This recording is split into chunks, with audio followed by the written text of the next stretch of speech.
Avengers Endgame was the culmination of a story spanning 10 years. Now, it wasn't the best movie ever made, but it was a satisfying conclusion to one of the longest running stories in film history. But when you take the perspective of the villain of the story, the Mad Titan Thanos, it becomes kind of hilarious. So let me put you in his shoes. Now, you are the Mad Titan Thanos. You are a tyrant, a liberator, a guy that saunters in, kills 50% of a population, and then fucks off like a dad when he's gone to get some milk. Whether or not your plan to solve overpopulation is the best course of action remains to be seen. But what you do know is that you're trying to fix a problem that exists in this universe. And to do this, you need to do it by one thing, which is gathering the most powerful artifacts that exist, and then basically snapping your fingers so that way it's all done randomly without pain. During your liberations,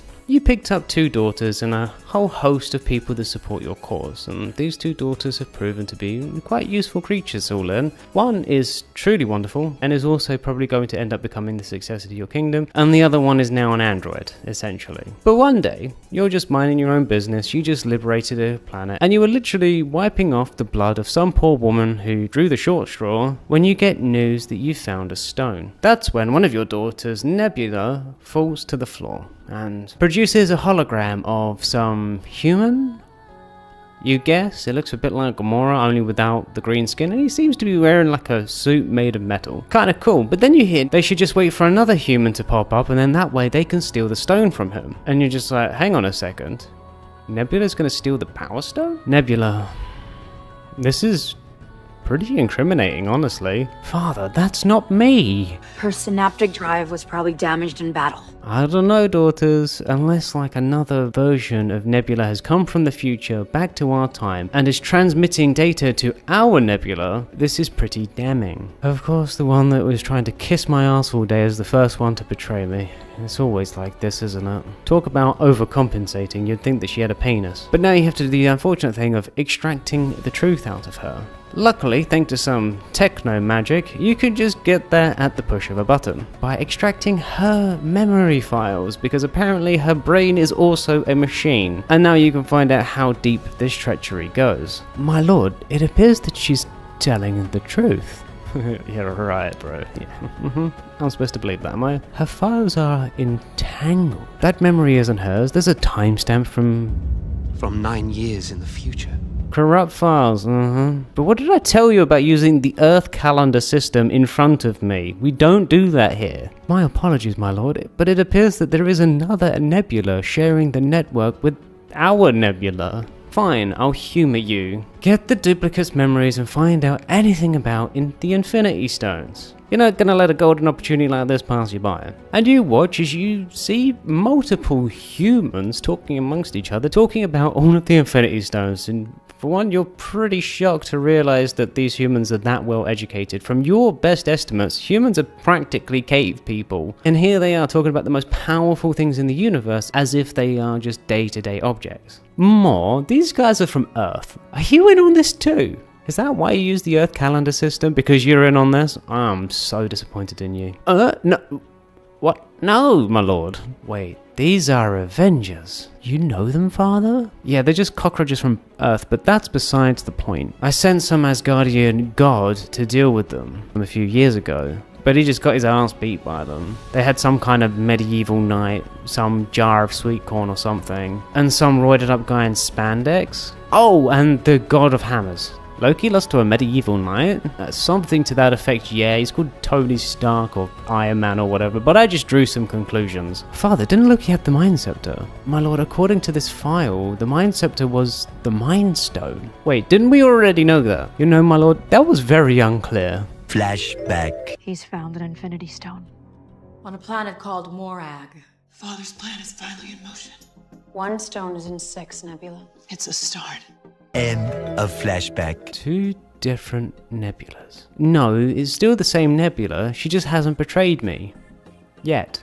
"Oh, father, please, I would never." And then you watch as another version of yourself is talking as though he got all of the stones and actually managed to destroy them. Like, it's a short-sighted decision, sure, but you have to respect the balls on this guy to destroy the Infinity Stones. And he actually managed to get all of them, and so it seems that every version of you is inevitable.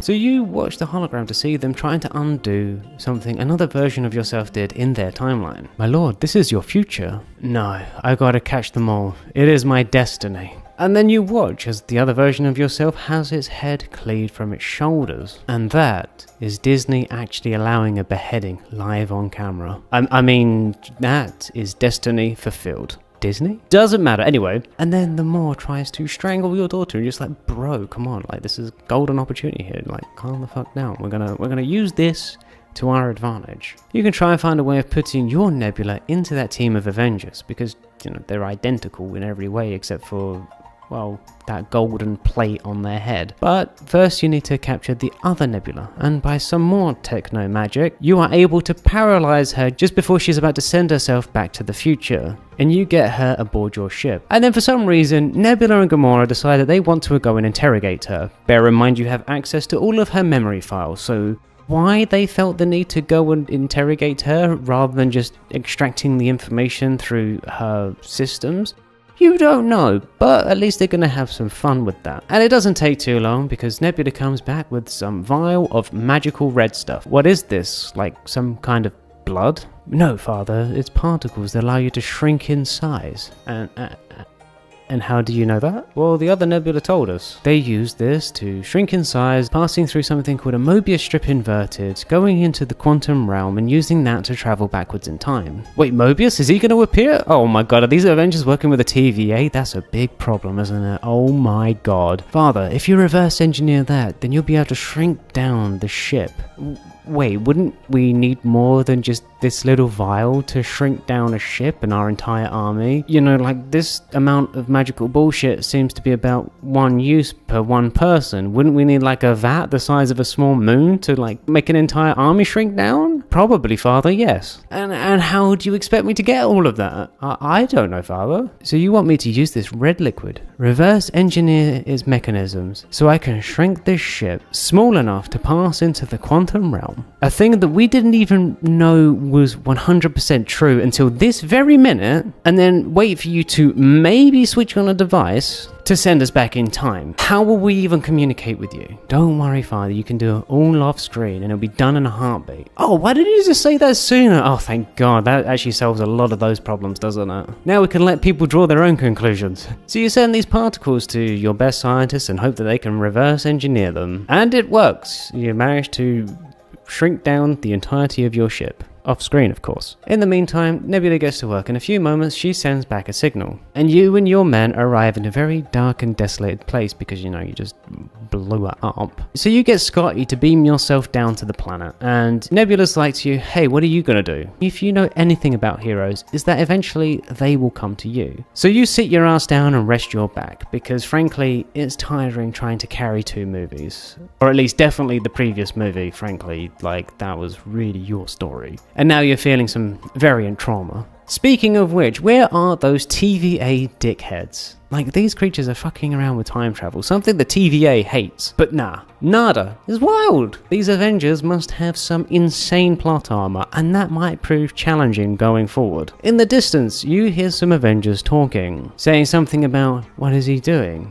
And you even think you hear one of them say, he's just sitting there, menacingly. Then three of Earth's mightiest heroes appear, even though one of them is an Asgardian. And it's the medieval knight, the Hammer God, and the guy that's on the juice. And the Hammer guy, he really looks like he's let himself go. He looks more like a dilapidated pudding than a god. And after seeing what these ungrateful wretches want to avenge after what your variant did, you realise no matter what you do, if life remembers that you killed 50% of their friends and family, they're going to want to get some sweet, sweet vengeance on your ass. So simply put, it's just better to destroy everything and start from scratch. And make a new reality, but this time with blackjack and hookers. But seriously, it's like they don't even know that you're trying to stop the Celestials from destroying their planet. Like, come on, I know it's established a few movies down the line and you still have to draw your own conclusions, but that's pretty much the game plan, right? That was your plan?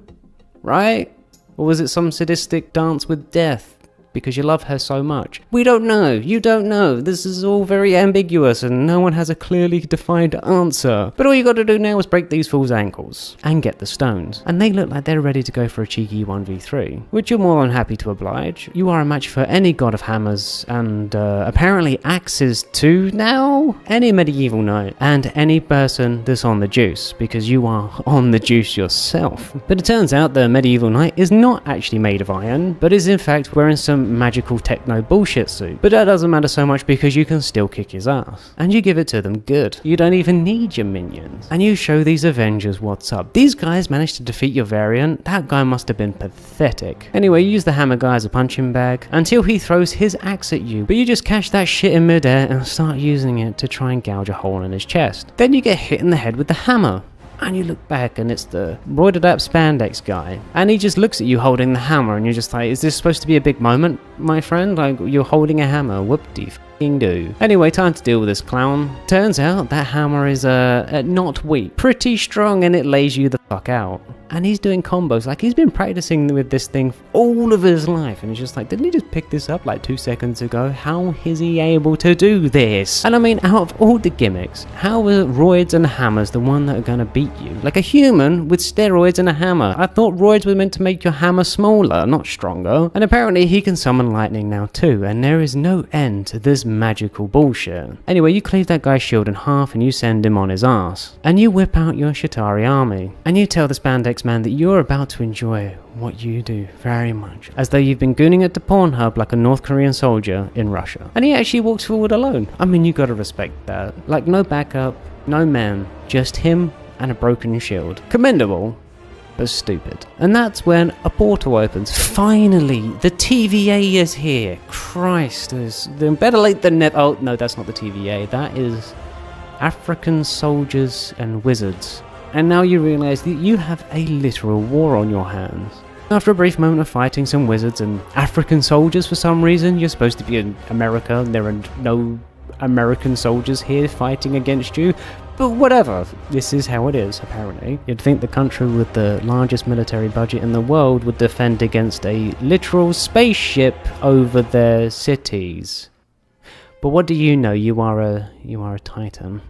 Not a human. But you can't dwell on that too long because Ebony points out the gauntlet. And you swing your blade and toss it on the floor and victory is within your grasp, but as you run towards it, some other person with magical bullshit shows up. This time it's Red though. And they say to you, "You took everything from me." I don't even know who you are. But out of all the magical bullshit that you've suffered this day, this is by far the worst.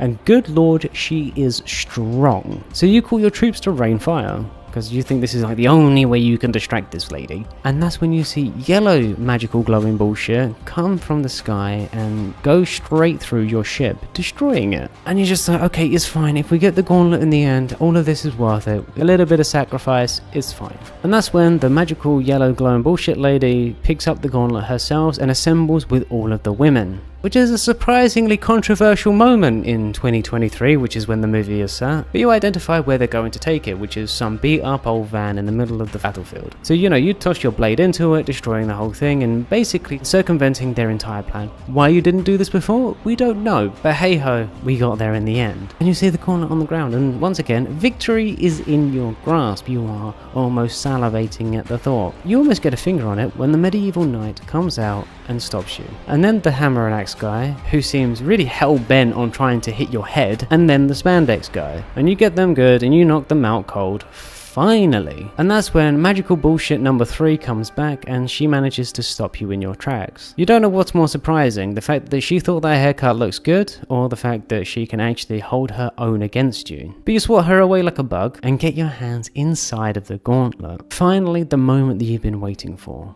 But you can't savor it for too long because magical bullshit number 3 comes back again and actually manages to hold your fist open. Why does it have to be a snap? But she gives you another cheeky 1v1. And for a second you think she might actually beat you. Now wouldn't that be awful? All this time, all this planning, all these stories, all finished by someone that only had one movie previous to this one. Now that would have been a tragedy. But thankfully you realise that the purple stone is the power stone and you can use that to beat her, which is exactly what you do. And you breathe a sigh of relief as you put that stone back in its slot. And now you can savor it. You feel that rush of energy flowing through you. This thing, maybe you could have had a dwarven made gauntlet, maybe this would do less damage to you, but hey ho, you can't argue as long as you get the results. Now you are going to win, and there is no one that can stop you. And then of course the medieval knight comes back again and tries to stop you, but it doesn't matter because, you know, I am inevitable.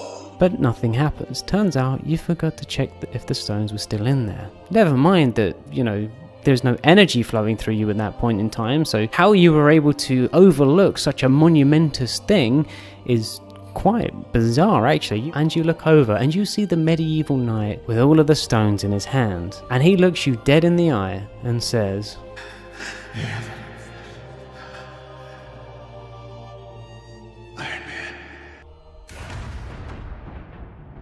and you sit down and you watch your whole world turn to dust. He did it. The mad lad did it. And you were beaten by some medieval knight.